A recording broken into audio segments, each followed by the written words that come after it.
له کلونو امیدونو او زحمتونو وروسته نن ورځ افغانستان په نړیوالو سټیجونو کې هر کله چې خبر راسیږي ټول ورته سترګې پر لار وي چې د خوښیو څخه یو څه واوري. د افغانستان د کرکټ ټیمونه نن ورځ هغه ټیمونه نه و چې وړاندې ول. افغانستان نوم نن ورځ په نړیوالو سټیجونو کې کرکټ پورې تړل شوی دی. کله چې افغان لوبغاړي په نړیوالو ډګرونو کې لوبې کوي افغانان ورته پته موي، کله ښه او کله بیا د افغانانو د خوښې خلاف. نن ورځ افغان لوبډله په نړیوال جام کې لوبیږي. یو ښه خبردار چې او افغانان هم ورته خوښ دي هغه دا دی چې د پاکستان د کرکټ ملي ټیم څخه د افغانستان د کرکټ ملي ټیم په دغه نړیوال جام کې لوبه ګټلې ده. سلام، وخت په خیر. خپرونې ته ښه راغلاست. زما د نن شپې د خپرونې میلمه د کرکټ بورډ عمومي مشر میرویس اشرف دی. اشرف صاحب، مننه چې وخت مو راکړی. کور مو ودان. که بحث له دې راپیل کړو چې اول به د نړیوال جام ته وګرځو. افغانستان په نړیوال جام کې د انګلستان او پاکستان څخه لوبه وګټله. که څه هم تاسو ته اوس مسؤلیتونه هم درله غاړې دي او پخوا لوبغاړی هم وایي. غواړم ستاسو شخصي احساسات د دغه لوبو د بریا څخه واورم. بسم الله الرحمن الرحیم. لومړی خو د دې دوو سترو سیالیو مبارکي خپلو ټولو هیوادوالو ته وایم. د کرکټ بورډ لپاره زیات ارزښت لري دغه سیالۍ. د موږ د ټیم د مورال لپاره غټ زیات احسیت لري. د لوبغاړو مورال هم ورسره لوړ شوی ده. د هیوادوالو لپاره دغه یو په اصطلاح باندې یو ستر نوم دی، یو ستر تاریخ جوړ شو. ټول هیوادوال خوشحاله شول. له ډېر پخوا نه د موږ دغه ارمان و، دغه هڅه مو وه چې څنګه به موږ غټ ټیمونه وهو، په نړیوال جام کې به څنګه ښه کارکردګي کوو. بالاخره د هیوادوالو د دعاو په برکت دا د وتوانېدلو اتلانو مو هیواد ته افغانستان ته اتلولي راوړله. دوه هیوادونه مو، لومړی انګلستان بیا پاکستان. درست. اوس به بحث له دې پیل کړو چې د افغانستان کرکټ بورډ ته چې تاسو راغلي یاستئ 2 کلن د ماموریت څخه تېرېږي. دوی 2 کلونو کې څه تېر شول؟ افغانستان کرکټ څه تجربه کړل؟ په سختو ورځو کې موږ د کرکټ بورډ مسؤلیت موږ ته راپه غاړه شو. په لومړیو ورځو کې 2021 د اګست میاشت کې بانکي سهولتونه نه وو، خارج څخه افغانستان ته پیسې نه راتللې یا نور داسې نیمګړتیاوې هم لرلې. خو الحمدلله په ډېر ښه طریقه سره له هغه مشکلاتو نه موږ ووتلو. بالاخره نتیجه دا ده اوس د موږ د 2 کلونو وروسته تاسو سره غواړم شریکه کړم په دې کې موږ اداري لاسته راوړنې لرو، تخنیکي لاسته راوړنې لرو او مالي لاسته راوړنې لرو. وروسته به په بحث وکړو. درست. ستاسو او د اجرایوي رئیس ترمنځ روابط څنګه دي؟ ځکه په تېرو کې د رئیس او د اجرایوي رئیس ترمنځ روابطو ډېری خبرې درلودې. تقریبا 2 کاله پوره کېږي د موږ د ماموریت یا دغه مسؤلیت چې موږ ته راسپارل شوی ده. له نصیب خان سره سیو صاحب سره د موږ تر اوسه پورې داسې یو عادي نقطه شخړه یا لفظ یا په بعضې موضوع کې اختلاف نه دی راغلی. په کار پوه شخصیت دی، دروند شخصیت دی، مسؤلیت مني او دغه دندې ته د وظیفې ته چې دته سپارل شوې ده امتیاز یې نه ګڼي او مسؤلیت یې ګڼي. موږ هم چنان همداسې ګڼو. نو شخصا زه زیات نه خوشحاله یم. په ډیرو کارونو کې اسانتیا برابره کړې ده، په ډیرو کارونو کې پرمختګ کړی دی، یعنې په خپل کارونو کې ډیر زیات غښتلی او پیاوړی. درست. سیاسي تحول په افغانستان کې رامنځته شو.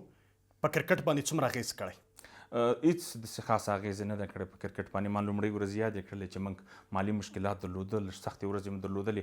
ولې باید مننه وکړم، باید دغه د اسلامي امارت دغه شفقت یاد کړم چې په لومړۍ ورځو کې موږ له سختیو سره، مالي مشکلاتو سره مخ وو.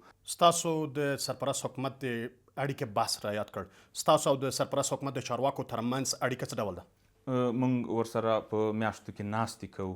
موږ غواړي د موږ لوبډله دعوتوي، لوبډله تشویقوي او یو ډېر ښه مثبت سوچ و فکر سره چې تاسو د وطن استازولي کوئ په خارج کې، تاسو د وطن لوبغاړي یاستئ، د افغانستان ته افتخارات راوړئ. موږ هم در باندې خوشحاله یو، ولسونه هم در باندې خوشحاله دي. یعنې موږ سره روابط هم ډېر ښه دي او د موږ د کرکټ په اداره باندې حسابوي او تر اوسه پورې. څوک مو ډېر تشویق کوي؟ تر هر څه نه مخکې رئیس الوزرا صاحب د موږ رئیس دفتر ډاکټر صاحب واسع احوال اخلي، پوښتنه کوي تقریبا چې موږ کوم مشکل ولرو، کومه ستونزه ولرو یا کوم څه پکار وي. په سختو ورځو کې هم دوی موږ سره او په ښو ورځو کې هم دوی موږ سره ملګري دي. خلیفه صاحب د کرکټ زیات تشویق کوي، لوبغاړو ته څو ځلې مېلمستیاوې کړي دي، معنوي او مالي مرستې هم ورسره کړي دي. متقي صاحب موږ تېر ځل دعوت کړي وو، موږ خپل حضور ته یې غوښتي وو، دوی مو تشویق کوي. یعنې ډېری ټول تقریبا ډېری مشران په دې اداره باندې، په دې لوبغاړو، په دې ټیم باندې ډېر زیات شفقت لري. یو څه چې نن ورځ هغه ګونګوسي اوازې دي دا ده چې د لوبغاړو او د ادارې ترمنځ د روابط بحث هر کله د خلکو په منځ کې دی ستاسو او د لوبغاړو ترمنځ اړیکې څه ډول دي؟ د موږ د لوبغاړو ترمنځ اړیکې ډېرې ښې دي. یو خو د ولسونو خبرې د افغانستان بعضې اشخاص داسې خبرې کوي طبعا کرکټ بورډ اداره لوبغاړي به هم داسې مخالفین لري داسې توطیې به کوي ولې د لوبغاړو ترمنځ د ادارې ترمنځ هیڅ داسې شی نشته هر څه مثبت هر څه ښه روان دي پایله یې تاسو وینئ چې همغږي نه وی هماهنګي نه وی اتفاق اتحاد نه وی موږ به دومره سترې بریاو ته دومره سترې لاسته راوړنې به موږ نه درلودلې په نړیوال سټیج باندې په نړیوال جام. درست آی سی سی سره مو روابط څه ډول دي؟ ډېر ښه دي. آی سی سی هم خاص پاملرنه افغانستان ته کوي. ما مخکې څو میاشتې مخکې موږ په بودیجه باندې بحث وکړه. بودیجه هم د موږ زیاته شوې ده. 3 هیوادونو بودیجه تقریبا یو رقم ده. په دې کې افغانستان ده آیرلینډ او زمبابوې د موږ بودیجه به انشاءالله یو رقم وي. د بودیجه کې هم موږ ته زیاتوالی کړی ده. نور تخنیکي یا د بعضې سفرونو په اسانتیاو کې د مالی بعضې مرستو کې ټولو کې آی سی سی موږ سره روابط ډېر زیات. په 2 کلونو کې څه لاسته راوړنې لري د کرکټ بورډ په دغه اداره کې؟ په داسې شرایطو کې لکه څنګه چې موږ ته ما مخکې ویلو چې موږ ته مسؤلیت وسپارل شو ډېرې لاسته راوړنې لرو نسبت د پخوا په حساب باندې. موږ دلته ایچ پی سی سنټر د لوبغاړو د تمرین یا د دوی د تداوي په حساب چې انجینرانې کېږي اوس یې الحمدلله په افغانستان کې دا سنټر لرو. موږ په د کال تقریبا په لکونو ډالر عاید لرو له سپانسر نه له مالي ملاتړ نه. یو ځل یې ولسونه هم شاید د موږ 15 سپانسر هم درلودل په یو سفر کې. موږ د ادارې تشکیل جوړ کړ چې کار محلي کار ته وسپاره او خپلې کوم دوی چې لایحه وظایف و هغه ورته وسپارل چې د موږ د ادارې به څومره تعداد تشکیل وي دا پخوا موږ نه درلود. اوس یې جوړ داخلي کرکټ هم زیات کړ. زرغون جام یو بیلګه ده. 3 ډے کرکټ یا 3 ورځنی کرکټ چې د هغه بله بیلګه ده. تقریبا 3 ټورنمنټونه موږ زیات کړل. همداسې تقریبا موږ غټه لاسته راوړنه یو دا ویلی شو چې موږ لوبډله ځوانه کړله. ټول هیوادوال شاهدان دي تاسو شاهدان یاستئ غیر نبي یا یو نیم لوبغاړي نه د موږ 90% لوبډله ځوانه ده. هغه که په 60 ورځه کې ده هغه که په 500 ورځه کې ده. نتیجه او رزلټ هم د ولسونو د افغانستان د ولس په مخ کې ده چې څومره ښه نتیجه یې ده. قوي هیوادونو سره موږ تیرو 6 میاشتو کې سیالۍ درلودلې.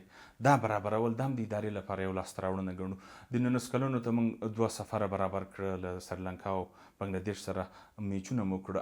ابدالیان لوبډلې اوس له عمان سره مسابقې او سیالۍ وکړلې. دا موږ په لاسته راوړنه کې مورد باندې بحث کوم.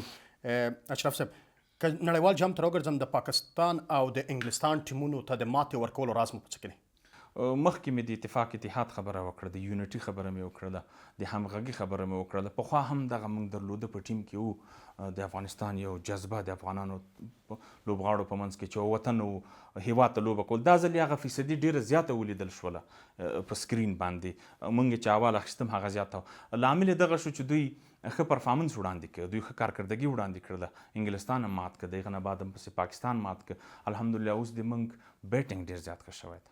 که وګورو په 3 سره مسابقو کې موږ د انډیا د هندوستان خلاف 215 منډې وکړلې. د انګلستان خلاف هم 215 وکړلې. بیا هم 203 ډېر کامیابه چیس یعنی هغه منډې هم په دوی پسې په پاکستان غوندې هیواد پسې پوره کړلې. څرګنده ده چې د موږ بیټینګ هم ډېر ښه شوی ده د بالینګ ترڅنګ. درست.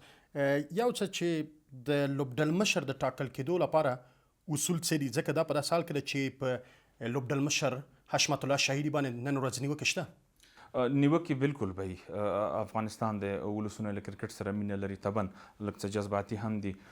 د حشمت په کپتانۍ کې موږ سیریزونه ګټلې دي. موږ سریلانکا ته شکست ورکړ. سریلانکا سیریز موږ سره ټای کې وبخښه. بنګلادیش هم بنګلادیش کې وګټه.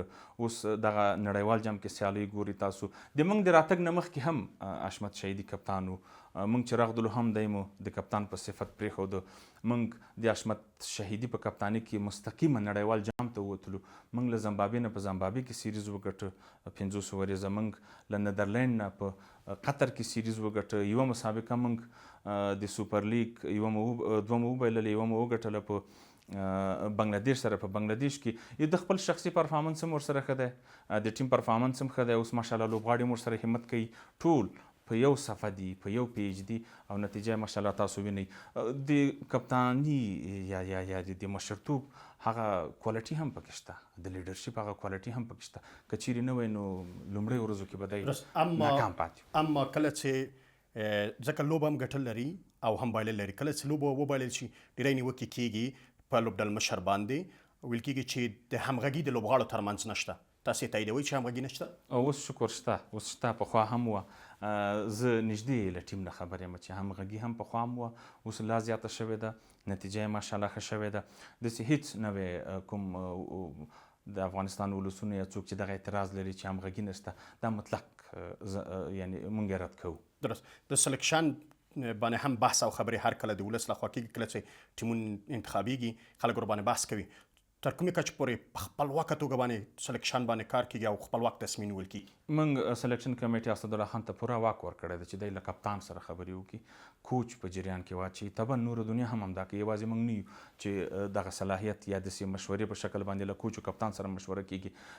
راشد زه فکر کوم په افغانستان کې که څوک په نړۍ په سطح غټ کرکټران نو یو راشد خان هم دی. زه دا منم چې راشد خان تر ما ښه پوهېږي، زه دا منم چې حشمت، نبي، رحمت، مجیب تر ما ښه پوهېږي. ولې دوی هلته د میدان په ډګر کې دي، دوی ته معلومیږي د ضعف نقطه، قوي نقطه معلومیږي.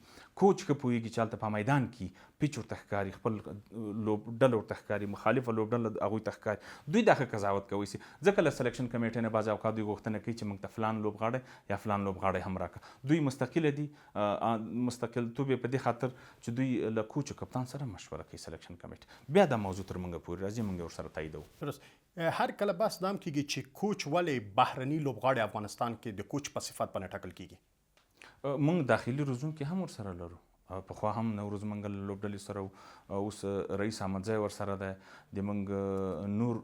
اما پاکستاني روزونکي هم ستاسو؟ هغه موږ په ایچ پی سي کې لرو، هلته نه لرو. په ایچ پی سي د موږ های پرفارمنس سنټر چې دی د مهارتونو د لوړوالي کوم مرکز چې په کابل کې لرو، دلته هندوستاني. آیا دلته نه کېږي چې افغان لوبغاړي چې پخوا په کرکټ کې تجربه لري، کرکټ کړی دی، نړیوال لوبې تجربه کړې دي، هغه دلته روزونکي واوسي؟ آیا اړتیا ده چې پاکستانی دلته روزونکي واوسي په ایچ پی سي سنټر کې؟ اوس موږ دې مرحلې ته انشاءالله رسیږو چې موږ د درېیمې کچې د کوچینګ کورس چې موږ تېر د کال په لومړۍ ورځو کې لومړۍ میاشتو کې ترسره کړه. موږ اوس انشاءالله خودکفیله کیږو د روزونکو د لحاظه، اوس زیاتېږي انشاءالله. هغه ورځ به هم راشي چې موږ په ایچ پی سي سنټر کې خپل داخلي روزونکي ولرو. اوس هم لرو شپږ اته داخلي روزونکي، دوی تر څنګ کار کوي. خارجي فیزیوتراپیست لرو د هندوستان، ټرینر لرو. لا هغه نه هم د موږ داخلي کارمندانو کوم چې دوی سره تر څنګ کار کوي، ډېر څه یې ترې نه زده کړي دي. موږ ډېره سپما هم کړې ده په انجریانو کې. د ایچ پی سي سنټر موږ ډېرې ګټې لیدلې دي. فاست بالرانو ورته سپارلې دي، ښه یې روزلي دي. د 19 کلونو کیمپ دلته ترسره شو، بیټسمنانو ورته معرفي کړي دي، ښه یې روزلي دي، ښه والی پکې راغلی دی.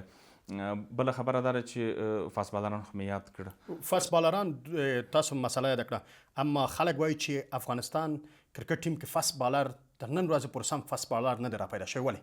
سم فاست بالر په دوه حصو باندې موږ تاسو ویښو، په دوه طبقو باندې. یو د سرعت فاست بالر چې سپیډ یې زیات، یو داسې چې هغه سوینګ یې ورسره یو ښه میچور یي، ډېر ښه وخت کې د مغز کار وکړي، د لوبډلې لپاره د لوبډلې په خیر تمام شي. د دوی دواړو ترمنځ توپیر دی. اوس چې کومه موږ لوبغاړي 4 دانې فاست بالران ورکړي دي، د عظمت الله عمرزي په شمول، تر دوی بهترینه موږ په دې شرایطو کې نه درلوده.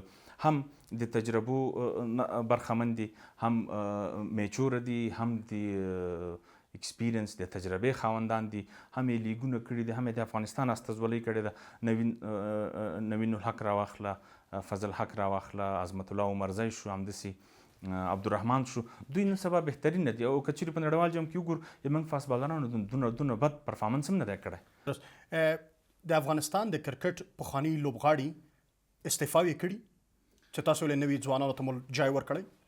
استعفاګانو تر اوسه پورې استعفاوې نه دي کړي، ولې موږ هم ځوانانو ته ډېره توجه کړې ده، ځوانانو ته خپل حق ورکړی ده، ځوانان هم ډېر رامخکې کړي دي، دوی شاته پاتې دي. نو د استعفا موضوع د دوی شخصي ده، هغه موږ نسو په دوی فشار راوستلی. ها که چیرې استعفا ورکړي، دا واده کولی شو چې موږ سره تخنیکي بستونه شته، انشاءالله په ښه تخنیکي بستونو باندې به وګمارو، او دا به دوی هم یو په یو اصطلاح باندې هغه حق په جای شي. اوس لکه څنګه چې حمید حسن استعفا وکړله، ما وکړله، په وخت کې رئیس احمدزي وکړله، دا ځوانو لوبغاړو ته که چیرې دوی ځای پرېږدي دا به دوی لپاره ډېره په عزت او ډېره په داسې ښه تمامه شي. درست. یو څه چې د خلکو ترمنځ نن ورځ ورباندې ډېر بحث کېږي هغه دا دی چې وایي د افغانستان د کرکټ لوبغاړي په تجارتي لیګونو کې لوبیږي او تر ډېره هغې ته ډېره پاملرنه کړې ده. آیا میکانیزم شته چې تاسو ورته مشخص کړئ چې یو لوبغاړی باید څومره په کال کې په تجارتي لیګونو کې ولوبیږي؟ موږ دا منو. دواړه ښه دي، د دې موضوع دواړه ښه دي. یو اړخ دغه دی چې دوی کرکټ ورسره ښه کېږي، دوی له کرکټ سره سریښ پاتې کېږي او مالي ګټې هم دوی ته لري او دوی هېڅکله هم هغه د وطن لپاره چې لوبه کول دي یا هغه ټیم ته ځان رسول دي نېشنل ډیوټي هغه دوی نه ده قضا کړی، ځان یې رسولی ده. بل اړخ چې زه وایم چې دومره خاص ښه نه دی یا رښتیا هم دوی زیاتې لوبې کوي، انفټه نه شي، انجرډ نه شي، زوبل نه شي، خدای مکه په کلونو بیا له کرکټه لري، دا یعنې ښه اړخ نه دی. موږ میکانیزم ورته لرو، موږ داسې ترتیب جوړ کړی دی چې انشاءالله لوبغاړو باندې داسې لیګونه د اجازې په حساب باندې یا 2 یا 3 دې ته هم کمیټه جوړه کړې ده. موږ په دې باندې کار کوو چې څومره لیګونه په کال کې د موږ لوبغاړي وکولی شي. درست. خلک وایي چې په دغه لیګونو کې لوبېدل د دې باعث وي چې د بالر له بال سره هر څوک بلد او د بیټسمین له بیټ سره هر څوک بلد شوي، بیا په دې سره نه کېږي چې په ملي ټیم کې کله دوی لوبه کوي هلته دې ښه کارکردګي له ځانه ښکاره کړي. یو خو که چیرې د نړیوالو ټیمونه وګورو، هغوی که چیرې غواړي چې تا بالر مطالعه کې وی ګوري، هغوی همداسې دوی ویډیو انالیست لري، په هغه باندې په هفتو د هر میچ نه مخکې ناسته کوی شي، هغه شی ښکاره کوی شي. ماشاءالله د موږ د سپینرانو یا د موږ هغه لوبغاړي چې لیګ کرکټ کوي هغه که هر څومره دوی مطالعه کوي، هر څومره سټډي کوي، بیا هم دوی کوالټي سپینران دي، دوی کوالټي کرکټران دي، ډېر استعداده برخمن دي. نو تر اوسه پورې خو ماشاءالله بهترین روان دي او بغیر له دې چې دوی په لیګ کې دوی ته پلانینګ وکړي، وی ګوري چې دوی سبا دوی مطالعه کوي، وی ګورو چې ته رقم بالینګ کوي، دوزرای څنګه کېږي، لیګ بریک یې څنګه کېږي، هغه خو دوی همداسې په تلویزیون معلومولی شي، دوی ویډیو انالیست لري، هغه باندې نږدې نه هم کېناستلی شي. ستاسو ارزیابي څه ده چې په نړیوال جام کې افغانستان چې لوبې کړي 2 تر اوسه ګټلي، آیا راتلونکي نورو لوبې به څه ډول وي؟ د مورال خبره به وکړو، د کانفیډنس خبره به وکړو، د اعتماد خبره به وکړو چې لوبډله اوس په الکپتان نیولې تر هغه جونیور لوبغاړو پورې تر 15مه پورې ډېر په خپل ځان با اعتماده دي، په خپلې لوبډلې باندې اعتماد لري، هغه مورال یې هم ډېر لوړ شوی ده. نو انشاءالله موږ امیدوار یو لکه څنګه 2 سیالۍ چې دوی ترسره کړل انګلستان او پاکستان خلاف، دغه رقم کرکټ چې وکړي انشاءالله چانس شته چې موږ 2-3 سیالۍ نورې وګټو. درست. آیا که افغانستان کرکټ ټیم کومه بله لوبه وګټي سیمی فاینل ته افغانستان چانس لري؟ 10 ټیمه دي، 10 ټیمونه ټول په یو ګروپ کې دي، 4 به بیا سیمی فاینل هغه دویم راوند ته وځي. نو دا معلومه نه ده چې افغانستان څومره چانس اوس مهال که چیرې موږ ټولې سیالۍ وګټو موږ سیمی فاینل ته بالکل څومره سیالۍ موږ په مخ کې لرو چې باید 4 نورې دي موږ سیالۍ پاتې دي. که دا ګټو نو واضح سره ویلی شو چې موږ 4 بهترین ته ځان ایستلی شو، یعنې 6 لوبې باید وګټي تر څو پر سیمی فاینل ته ولاړ شي. تقریبا 2 موږ ګټلي دي، رښتیا هم 4 باید 4 داسې. درست. آیا احتمال وینئ؟ ولې نه، څنګه چې دوی داسې لوبې وکړې، دنیا داسې ټیم انګلینډ غوندې، پاکستان غوندې او همالته بیا د استرالیا ټیم او د ساوت افریقا ټیم، یعنې داسې کرکټ چې وکړي نومونه نه دي مطرح یا نومونه نه دي مهم چې یو ټیم دومره غټ ستر نوم نه، د انګلینډ هم غټ نوم و، د پاکستان هم غټ نوم و، ولې دوی چې څومره ښه ښایسته کرکټ وکړو، څومره بهترینه کرکټ وکړو، ویې وهل. درست. که اوس د کور دننه بیرته راوګرځو نړیوال جام څخه راسو، اول پوښتنه به د اسیا جام وکړو، ځکه اسیا جام لا تر اوسه پورې خلکو په منځ کې هغه پوښتنه نه ده حل شوې، ځکه هلته د لوبغاړو په شتون، د رهبرۍ په شتون سره د افغانستان په وړاندې باندې بل ډول پرېکړه وشوه. تاسو دغه پرېکړه منئ او که نه منئ او په وړاندې باندې څه کوئ؟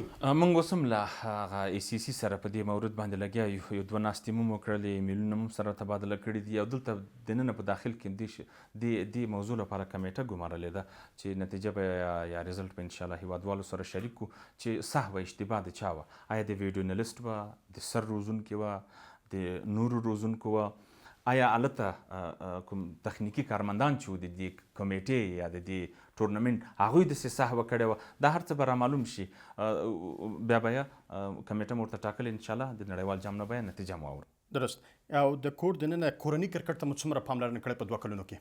کورني کرکټ ما مخکې هم کورني کرکټ هم زیات کړی، 2-3 ټورنمنټونه هم زیات کړي دي، د غټو ټورنمنټونو هغه کیفیت او معیار هم ښه کړی دی، لکه فرست کلاس اوس لیسټ ده میچونه هم ورته زیات کړي دي اوس فرست کلاس چې وشو دا 2 راونډه وسو 4 ټیمونه وو یعنی 8 مسابقې وشولې ډبل راونډ هم که اوس لیسټ هم چنان ډبل راونډ ده 2 یو ټیم بل ټیم سره 2 مسابقې کوي او ټول هغه لوبغاړي چې په داخلي کرکټ کې ځلیدلي دي ټول د لوبډلو برخه ګرځولې دي هغه لوبغاړي د APL په اړه باندې څه ډول APL وضعیت څه ډول دی لوبې څه ډول دي APL ته موږ APL اعلان ته ورکړی چې اوس ډېر غټ شرکتونه هغوی دغه پروپوزل یا پیشنهادونه رالیږلي دي دوی دلچسپي لري چې موږ سره یو ځای لاړ شي یا دغه ټول لیګ موږ نه واخلي یا د پارټنر یا د یو ملګري په صفت باندې موږ سره مخکې لاړ شي هغه ته هم کمیټه لرو څه وخت به دا لوبې کیږي لوبې به سږ کال خو نشو کولی څه رقم چې خپل هغه شیډول ګورو یا څنګه چې لوبې ګورو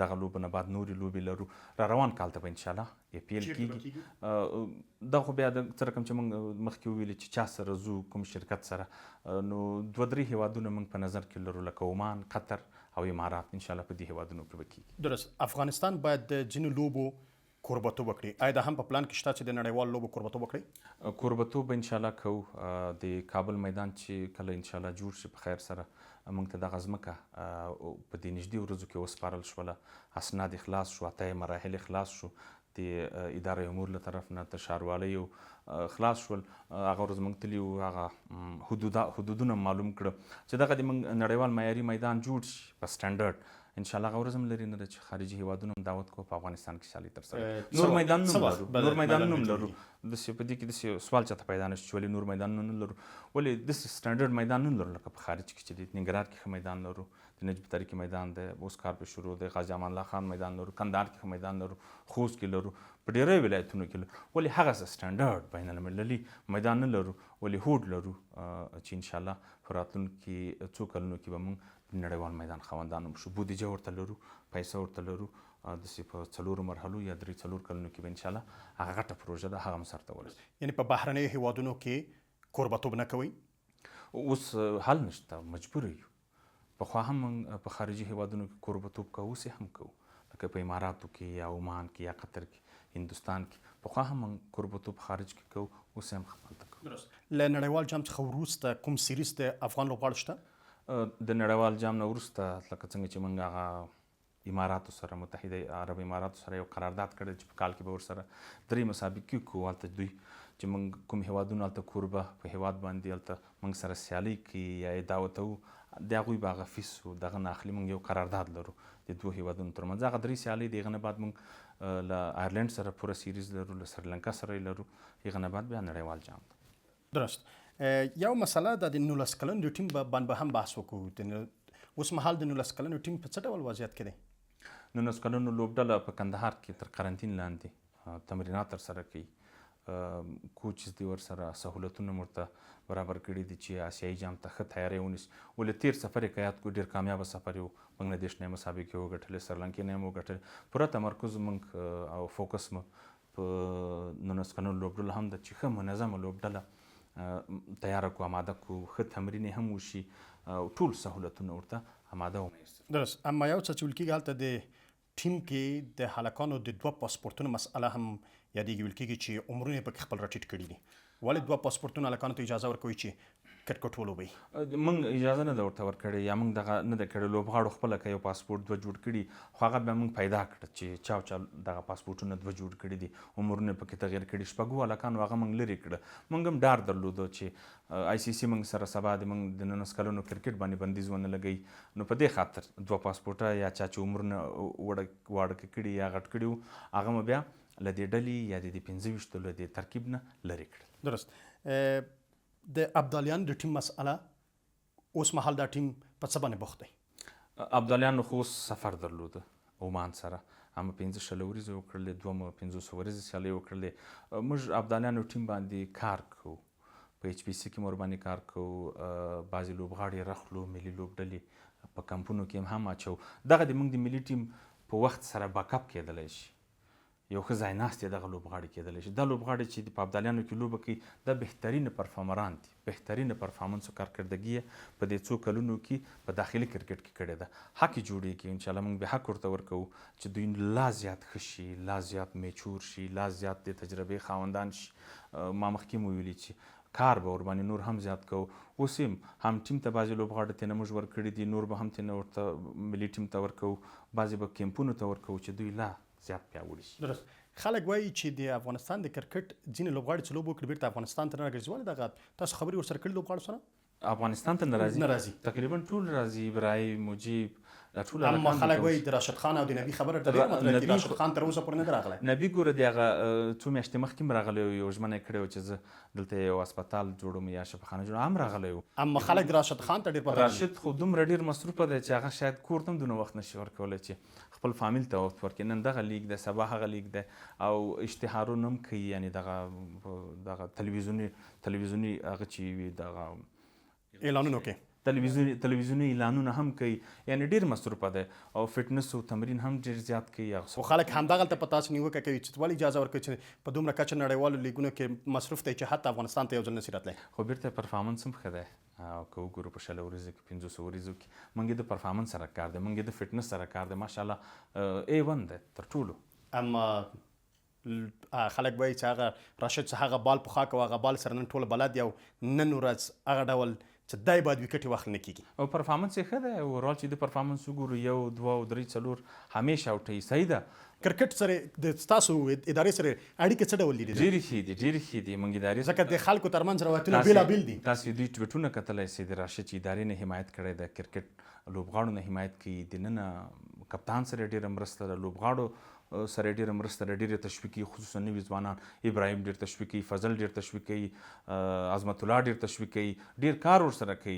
سپین ډپارټمنټ کې کوم بالران چې هغوی سره ډېره مرسته کوي. اړیکې موږ سره هم ډېرې ښې دي، لوبډلې سره هم ډېرې ښې دي، او الحمدلله موږ یې د له پرفارمنس نه هم راځي. اما ولس هم ورسره ډېره مینه لري او غوښتنه یې بله چې راوګرځي. ما مخکې ویلې چې که دنیا به 15 غټ ستوري سوپر سټاران په هغه کې یو راشد خان.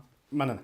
نړیوال جام کې لوبېدل او بیا د لوبو ګټل څومره په وضعیت د افغانستان او د کرکټ بورډ باندې تاثیر کوي؟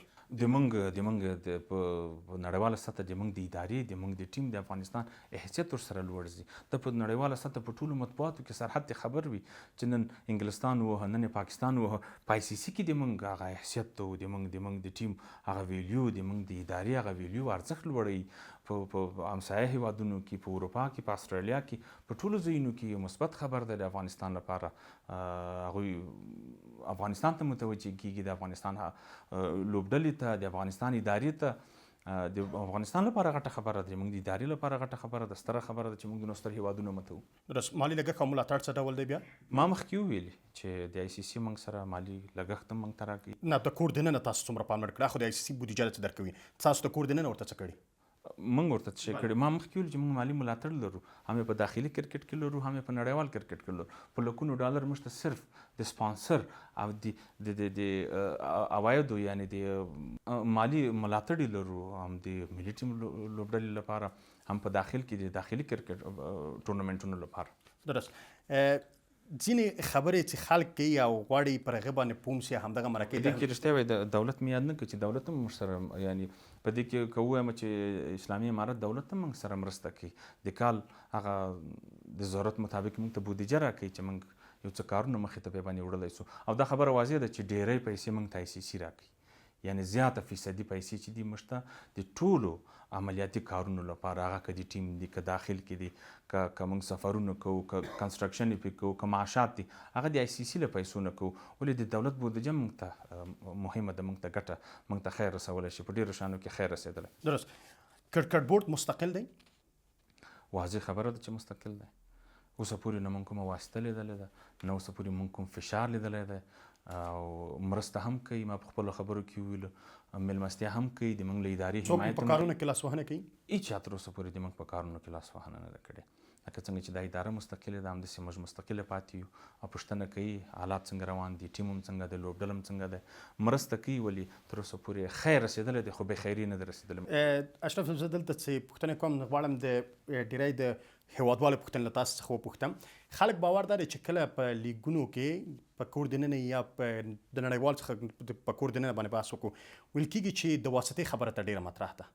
واسطه منئ چې څوک واسطه درته وکړي او هغه لوبغاړی تاسې په لیګ کې واخلئ؟ نو موږ څوک اوسه پورې په لیګ کې اخیستی دی، نه مو څوک اوسه پورې څوک په ډومestic کې اچولی دی. ملي ټیم خو ډېره زیاته لرې خبره ده چې موږ د واسطه ومنو یا د سلیکشن کمیټې واسطه ومني یا د کپتان ومني. داسې تر اوسه پورې موږ داسې څه سره نه یو مخ سوي. ها موږ ته چې څه ښه ښکاره شوي دي، سلیکشن کمیټې ته چې څه ښه ښکاره شوي دي، کوچ او کپتان ته چې څه ښه ښکاره شوي دي، هغه موږ راخیستي دي، د دوی په خوښه موږ دوی ته ورکړي دي. ولې اوسه پورې موږ په واسطه باندې نه څوک په ملي لوبډله کې اچولی دی، نه مو څوک په 19 کلنو کې اچولی دی. دغه د یو شفافه د لارې نه، د شفاف انتخاب لارې نه موږ دغه لوبډلې انتخاب کړي دي او نتیجه یې هم ښه ده. که چیرې دې کې واسطې وای 2 لوبغاړي 3 لوبغاړي، بیا موږ دې موخو ته نشو رسېدلی، موږ دونه ستر هېوادونه نشو وهلی. نن د ورځې کې کوچ څوک دی د ټیم سره او هغه د ټیم ته روزنه ورکوي، آیا د افغانستان د کرکټ بورډ د اصولو سره برابر کسان دي؟ او د نړیواله سطح باندې غټ شهرت لرونکی لوبغاړی تېر شوی جاناتان ټراٹ چې د انګلستان دی، د بیټینګ په بخش کې هندوستانی منټور دی، او بل د موږ د بیټینګ یعنی توپوهنې روزونکی دی، موږ اسسټنټ کوچ رئیس احمدزی سر فیلډینګ کوچ ساوت افریقایي دی، فیزیو مې هندوستانی دی، تقریبا د ټرینر هم ساوت افریقن دی. موږ ډېر ترې راضي یو، د ټیم پرفارمنس هم ورسره ښه شوی دی او دوی ډېر زیار و زحمت باسي. تاسو به د جاناتان ټراٹ هغه انټرویوګانې اورېدلي چې د څومره په اخلاص کار کوي د افغانستان لوبډلې سره او د افغانستان لوبغاړو سره. په وروستیو کې ولس ته څه زیری لرئ، څه پیغام لرئ؟ هیوادوالو ته دغه زیری لرم چې انشاءالله په ډېر نږدې وخت کې به موږ د کابل په میدان باندې کار شروع کړو. خوشبختانه هغه ځمکه موږ ته وسپارل شوله د ښاروالۍ طرف نه، د اداره امور طرف نه، د دولت طرف نه. یو معیاري میدان په نظر کې لرو چې جوړ یې کړو. 10,000 تماشاچیانو په حدود هلته دوی څه وخت جوړیږي؟ ما وویلې چې د غټه پروژه ده دې تر څنګ. اما خلک یو څه دی چې په پخواني حکومت را په دې خوا خلک همدا وایي هر کله خبرې شوي د دې چې دا کارونه کیږي، خلک عمل ته منتظر دي. جمنازیم یا د کمپلیکس په شکل باندې میدان جوړو، 4 اتیا شپږ اتیا جریبه ځمکه ده، په دې کې تر څنګ یو بل میدان هم جوړو، سرپټې او خلاص اکاډمي جوړو، په دې کې دفتر جوړو، په دې کې لیله جوړو میلمستون د لوبغاړو لپاره، پارکینګ به پکې جوړو، هغه طرف ته ساحه موږ چې څه رقم نتیجه ډیزاین کړې ده د انجینرانو په وینا دا به 3-4 کاله نیسي. او خوشبختانه دا ده چې موږ ورته بودیجه هم الحمدلله لرو. اوس ICC کې چې د موږ فنډ بودیجه زیاته سوې وه، کال په کال به دې نه ورته سپما کوو چې دغه په میدان په معیاري شکل او په بین المللي شکل جوړ کړو. ډېره زیاته مننه کوم د کرکټ بورډ عمومي مشر میرویس اشرف چې وخت مو راکړی. کور مو ده. خیر اوسې، خدای مو هر کله راوړي. له تاسو قدرمنو لیدونکو هم ډېره زیاته مننه چې د دې خپرونې لیدونکو تر بیا مو الله مل شه.